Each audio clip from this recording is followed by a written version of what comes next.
ഇടതുപക്ഷം മാത്രമല്ല, ഞാൻ ആ പോസ്റ്റിൽ വളരെ വ്യക്തമായിട്ട് പറഞ്ഞിട്ടുണ്ട്. ഇന്ത്യയിലെ മുഖ്യധാര രാഷ്ട്രീയ പ്രസ്ഥാനങ്ങളിലും സംഘടനകളും എല്ലാം ഒരുപോലെ ഒരുപക്ഷെ വേടനെ ഭയക്കുന്നുണ്ടാവും.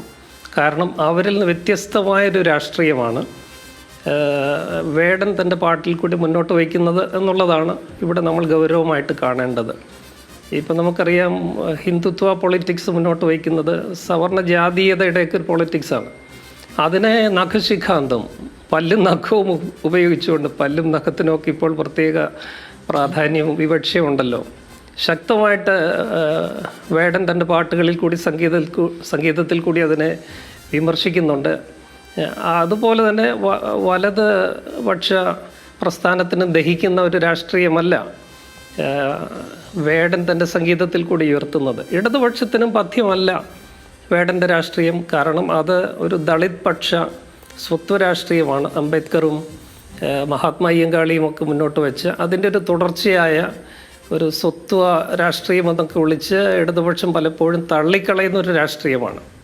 അത് ഇടതുപക്ഷത്തെയും വലതുപക്ഷത്തെയും തീവ്ര വലതുപക്ഷത്തെയും എല്ലാം ഒരുപോലെ അസ്വസ്ഥരാക്കുന്നുണ്ട് എന്നുള്ളതാണ് യാഥാർത്ഥ്യം. അതുകൊണ്ടാണ് ഇപ്പം ഇടതുപക്ഷത്തെക്കുറിച്ച് പറഞ്ഞാൽ, ഇടതുപക്ഷം ഒരിക്കലും ഒരു സ്വത്വ രാഷ്ട്രീയത്തെ അംഗീകരിക്കത്തില്ല. അതുകൊണ്ടാണ് അംബേദ്കറൈറ്റ് പൊളിറ്റിക്സിനെ ഒരിക്കലും ക്ലാസിക്കൽ മാർക്സിസ്റ്റ് പൊളിറ്റിക്സ് അംഗീകരിക്കത്തില്ല. മാർക്സിനെ സംബന്ധിച്ചിടത്തോളം ക്ലാസ്സാണ് പ്രമുഖമായിട്ടുള്ളത്. അംബേദ്കർ കാസ്റ്റാണ് ഇന്ത്യയിലെ പ്രൈമറി കാറ്റഗറി എന്ന് പറഞ്ഞു. ഈ ഒരു തർക്കം ഇന്ന് നിലവിലുണ്ട്.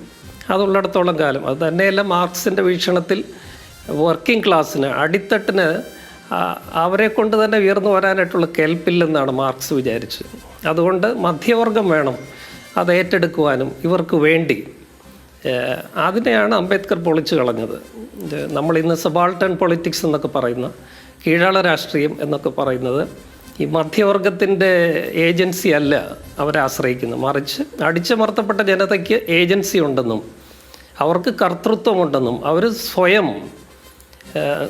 സ്വന്തം സമരം സ്വയം നടത്തുന്നു എന്നുള്ളതാണ് ഈ കർത്തൃത്വ രാഷ്ട്രീയത്തിൻ്റെ, സ്വത്വ രാഷ്ട്രീയത്തിൻ്റെ, ഐഡൻറ്റിറ്റി പൊളിറ്റിക്സിൻ്റെ, സബാൾട്ടൺ പൊളിറ്റിക്സിൻ്റെ വ്യത്യസ്തത, വ്യതിരക്തത എന്ന് പറയുന്നത്. അതൊരിക്കലും ഒരു ക്ലാസിക്കൽ ഇടതുപക്ഷത്തിന് അംഗീകരിക്കുവാനായിട്ട് സാധിക്കുകയില്ല.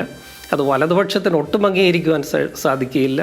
ഒരു ഫാഷിസ്റ്റ് വ്യവസ്ഥിതിക്ക് ഒട്ടും ഉൾക്കൊള്ളാൻ സാധിക്കത്തില്ല. കാരണം ഇത് ജാതീയതയെ വെല്ലുവിളിക്കുന്നുണ്ട്, അത്തരം മൂല്യങ്ങളെ വെല്ലുവിളിക്കുന്നുണ്ട്. അതുകൊണ്ട് എല്ലാത്തരം മുഖ്യധാര രാഷ്ട്രീയ പ്രസ്ഥാനങ്ങളും വേടനെയും വേടൻ്റെ രാഷ്ട്രീയത്തെയും ഒരു കാലത്ത് അംബേദ്കറിനെ കണ്ടതുപോലെ, അല്ലെങ്കിൽ നമ്മുടെ നാട്ടിൽ മഹാത്മാ അയ്യങ്കാളിയെ കണ്ടതുപോലെ ഒരു ഭീഷണിയായിട്ട് കാണുന്നു എന്ന് തന്നെയാണ് എൻ്റെ വിലയിരുത്തൽ.